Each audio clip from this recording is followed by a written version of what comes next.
Hello everyone and welcome back to my channel. Welcome to my first episode of weekly updates. I will be doing this new concept on my channel every week to recapitulate world news to me and to you. I hope you'll like this concept. Please don't forget to encourage me by liking and subscribing to the channel. These are all of the topics that I will be going through on this episode. I will be starting with the Banksy painting that I am sure that a lot of you have seen. Banksy is a street graffiti artist. He's been doing this for years. The thing that's special about Banksy that he is anonymous, but he's very interested in the humanity matters, in the people's struggles, and his work of art always represented some sort of cause that is important to people.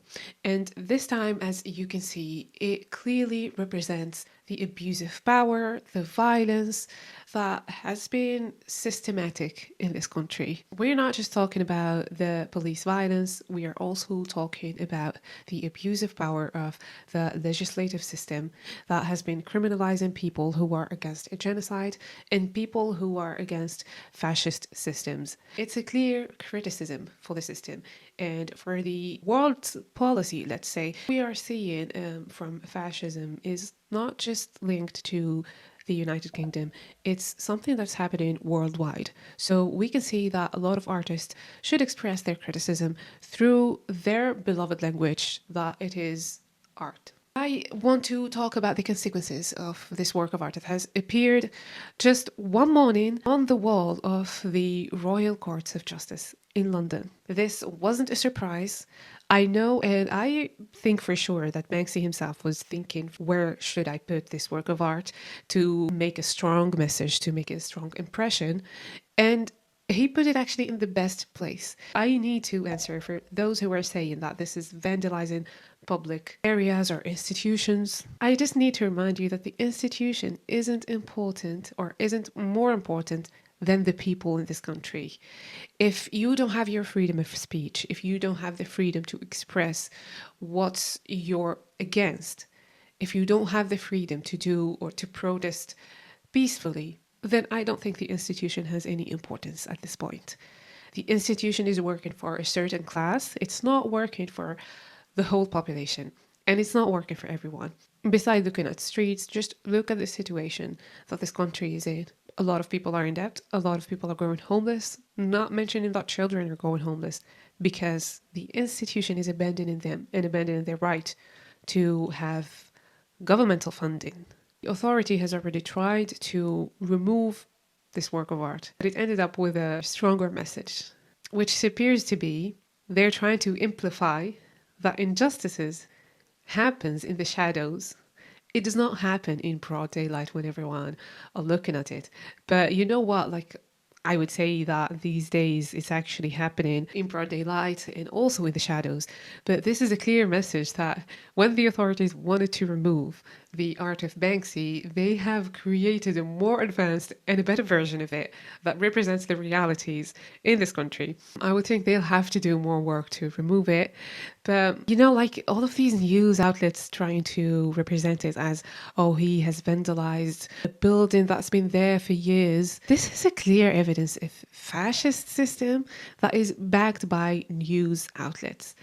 If you think that the institutions and the buildings are more important than the people and their freedom, then that's it. The message of this painting has reached those who need to see it and those who need to understand it. If the authorities were pretty fast to act against this work of art, it's clear that it actually touched the people who need to be touched by this. Banksy is now demanded by the authorities. They are willing to know his identity, and I think they are threatening that he should face some sort of legal punishment. If the country started banning some organizations, banning artists, and punishing artists for representing and showing their criticism towards the policy, then we are actually in a very serious problem. I just want to remind you that one of the very known policies of the Nazis were to burn books, to ban, and not only to ban, but to detain communists, maybe to kill them, and to ban all sorts of ideas that are pro-freedom and that are artistic and that are give hope to the people. I think that a lot of governments nowadays are going in this direction, banning artists, banning books, and backing up some very weird and disturbing racist faces like Tommy Robinson, who miraculously decided to get into politics after getting out of jail. Tommy Robinson, who is behind the far right protests, has pretty serious allegations against him. And it's not actually just allegations, it was ruled against him. Tommy Robinson was jailed many times since 2005. Tommy Robinson was this person who's getting in and out of jail. He spent time in courts more than the time he spent in his home. Some of the convictions were fraud, mortgage fraud, defamation, but he's somehow been funded all of these years to produce books, a film, and to produce his hate propaganda. And we find people like even like Elon Musk publishing and calling for his release when he was jailed for fraud and when he was also jailed for defamation. He also befriended another person, and this person is a real criminal who drove his car to a crowd of people coming out of a mosque after praying. He drove his car recklessly and injured 10 people for no reason in a crowd of people who were just praying. I don't think that any of you can find any sort of excuse to what these people are doing. But again, people like Tommy Robinson are funded and free, and we found people like Banksy who were just exercising their right to express their points of views and to criticize the policy in the government. And now the government is after him, but they're not after Tommy Robinson, who has been for years committing crimes, calling for the hate of Muslims and immigrants. He called someone he doesn't know, someone he has never met. He called him a pedophile just because he's black. That person, who happens to be the subject of defamation, received a lot of death threats. He had his life destroyed by Tommy Robinson, and then he's out there and still calling for protests and still calling for the hate of Muslims and immigrants. He is still backed up by I don't know who, but you know what I mean when I say Elon Musk called for his release after some serious convictions this man committed. And he doesn't feel any sort of remorse. He's not sorry about anything. He's very fine with destroying the lives of the people that he was publishing about online. Now he's out and he's doing the same things. He did not change. He still has his trials going on. All of these far-right people are following this man. Now, I want to go. Latest information that has been released about the real Gaza death toll is pretty much frightening. It's frightening, but honestly, it's not very much surprising. I have been thinking that this is the real number. No way, with all of this distraction, all of these weapons, all of these things used on Gaza, the death toll shouldn't be some thousands. It should be hundreds of thousands. Because all of you, if you haven't seen all of the videos coming out from Gaza, at least you have seen one or two. And you have seen the level of destruction, the level of violence there, how cruel the IDF and the Israelis and all, and how they used all sorts of bombs and weapons and missiles and snipers on just these people, who happened to be that half of these people were children. And the death toll that has been released lately shows that 680,000 killed by Israel in Gaza alone. I'm not going to be talking about the people in the West Bank or in Lebanon or in Yemen or in Iran or in Qatar or in Syria. I am just talking about Gaza. This entity committed this crime and killed 680,000 people. More than half of them are children under 5. Not just children, it's children under 5. More than half are children under 5. If you just think about it, why is more than half this number is children under 5? Because they are not fully developed. They cannot run from the bombs instantly. They don't have the ability to react straight away to the harmful things that happens around them. This is honestly the most dystopian thing I have ever read. An entity killing 680,000 people, more than half of them are children under 5, is still being backed up by the USA, Europe and the United Kingdom that is providing surveillance drones to this entity to kill more people. This is the only time that you are watching and witnessing the reality of the Western world. They are all united against some people who doesn't even have equal weapons to them. They are all united against a group of people that half of them are children. They are using all sorts of technologies, surveillance, weapons on these people. This is just the reality of Western people. They are used to wars, they are used to genocides, and they have been committing them for a long time. They cannot change. And you know what? People like Tommy Robinson and people like those far-right extremists who are calling for hate and death towards immigrants and Muslims, they are manufacturing the consent. They are manufacturing the consent of the whole populations of the Western countries. They are showing you that this is who they are, and this is why they keep attacking Muslim countries, people with dark and brown skin. Westerners did not go through civilization. What they did with knowledge is that they created more weapons to produce more violence around the world. Let's just go back to October 2023. Do you think that Israelis couldn't actually speak to Hamas and take their hostages and stop it there? But they didn't. They wanted to enslave the whole population of Palestine. They have this obsession with the people they colonized, so they want to erase all of their existence and they want it to be their masters. Because they're crazy, they're psychopaths, they're sociopaths. If you have a people in an entity, which is a settler colony, and all of these people happens to be trained in the military, be trained to holding guns and killing people and detaining people, amongst them children, almost all the time, and then you call yourself a democracy or some sounds that weren't even proved to be right anywhere on this planet. There isn't any single democracy on this planet. Even the United States that you're preaching about, that it's your first ally, has been attacking people with dark and brown skin for years, has been launching wars everywhere. The United States is the only country applying sanctions on whole populations. These sanctions led that some people have died because they don't have some sort of medications, because the United States do not give them medications and also prevent other countries from trading with the sanctioned countries, like Venezuela, like North Korea. All of these were facing sanctions for pretty much long time. These sanctions were done by the United States, the country that you think is a democracy, but it doesn't have any sort of relation with democracy. I have to move forward to my next point. The ICE detaining 300 Korean highly skilled workers from Hyundai. When the South Korean government called for their release and wanted to take these Korean people, which I honestly salute, a country that did not let her people be humiliated, and sent a plane and buses to take them. Buses to take them from detention centers to the airport, and then from the airports, they'll have a national plane to take them. You know what? The United States did not like this. They said, we wanted to check on them.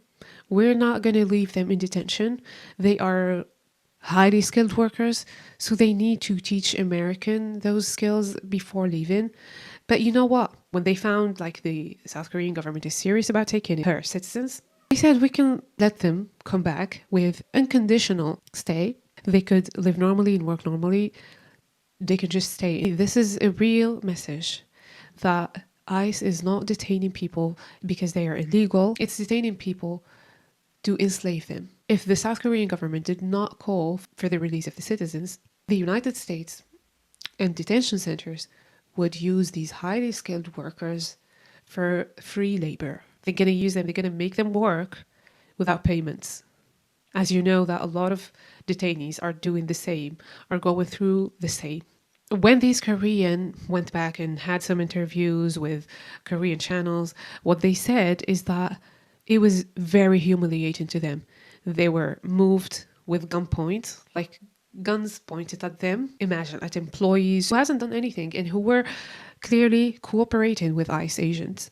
But they chose to move them with guns pointed at them, which is so scary to a person who has never seen a gun in their lifetime. Now they are being moved with guns pointed at them. Handcuffed these normal employees who are doing just their jobs, and they also put them in shackles And it was so humiliating to them that when they reached the detention centers, they were told to put the prison like suit. They weren't allowed to shower only once a week. They weren't allowed to change the suit also only once a week, or I don't know, even they weren't even allowed to change it. Imagine if these were pretty much a little bit close to Americans. They were white-skinned employees. Imagine what happens to dark-skinned people or brown-skinned people, or what's happening to Hispanics. I've already seen the man who was shot by ICE, who happens to be a normal Mexican person heading to work. ICE agents stopped him. They were heavily armed, two ICE agents, heavily armed. I don't think they had to use this violence against a man who had no weapons, a man who's unarmed, who's just heading to work, who had two children and had a family that he was supporting, a man who is legally residing in the US. You can see the real face of ICE in here. Of course, the Western news outlets are reporting about this. They don't want you to focus on how evil ICE is. They want you to focus on the victim, that the victim was not perfect. The victim used to drive recklessly. ICE is never going to write, "We killed somebody," in a press statement. They found his parking tickets. Then that means, okay, cool, great, we can say he had a criminal history. Mexican criminal history. That creates shortcuts for the layman who doesn't want to think too deeply. They said an officer was dragged 100 feet from his vehicle. Where? When? Where's your footage? Prove it. Because the Happy Nail security footage didn't capture that. And no other proof has been surfaced. Media outlets who are also against these people and who is also a tool of fascist regimes are always focusing on the victim. And again, I have read a very important idea in Perfect Victims and the Politics of Appeal, a very important idea that anyone should understand. There is no perfect victim. Even if the victim did something, they do not deserve this harsh killing. They don't deserve to be killed. If it's up to ICE agents or up to the police or up to the army to kill people, then why do we have legislative systems? Why do we have courts and judges and judiciary system? Because I think at this point we need to remove them, according to the media outlets, who is always insisting on the imperfectness of the victims. Because at this point, you are stripping a person from his legal rights to prove that ICE agents are the angels who are working for the people, who are trying to save America from some employees and workers who want to support their families. What the hell is going on here? Journalism right now is a tool of fascist regimes. And if you haven't realized this, you're going to realize it at some point. Obviously, if you're not a fascist yourself. I had to leave this one to the last part of my video because it's very important to me. Because I need to speak and to say that to my own government. A Tunisian man, Abdelkader Dhibi, was shot in Marseille, France. I have seen the videos and it's really heartbreaking. This man was cornered by 6 or 5 policemen. All of them were armed. This man was cornered. He has nowhere to go. But you know what the police choose to do is to shoot him with 6 bullets on a single man that they could have actually controlled without killing him. I honestly did not understand the reason why you choose to shoot a deadly point on a man that you could control easily. You were police, you were trained to control such situations, but you chose to abuse your power to kill this man. If there is any justice in this planet, ICE agents who kill people and policemen who killed this man should face the same fate that their victims faced. Because there is no logical reason for abusing power on people who could have been easily controlled without killing them. But right now, I think these policemen are so lazy to actually be perfectly trained to use their skills and not harm people. And again, Abdelkader Dhibi is also legally residing in France. He wasn't illegal. And again, media outlets were against him. Oh, he was arguing with some people. He did not pay his hotel bill. Okay, even if he did, you have no right to kill a man because of this. He should be in court, he should have a trial, and then face consequences. Nothing logical and nothing in the laws that allows a policeman to decide the fate of people. I also saw videos of his mom. It's so heartbreaking. The news, the media outlets who are trying to make the policeman who killed him, trying to make him, oh, this angel who is trying to protect the people. You haven't seen his mom. She is saying she didn't see her son for years. She was waiting for him to come. You broke her heart. You didn't even bring his body to his own country straight away. You let his mom make calls and pleaded for his body to be returned. This is humiliating to my whole country. This is what I wanted to say on this episode. I think it has been very long and I want to end it straight away. I have been filming for almost an hour and that's it for today. I hope you liked this video. Please don't forget to like it and tell me what you think about all of these incidents.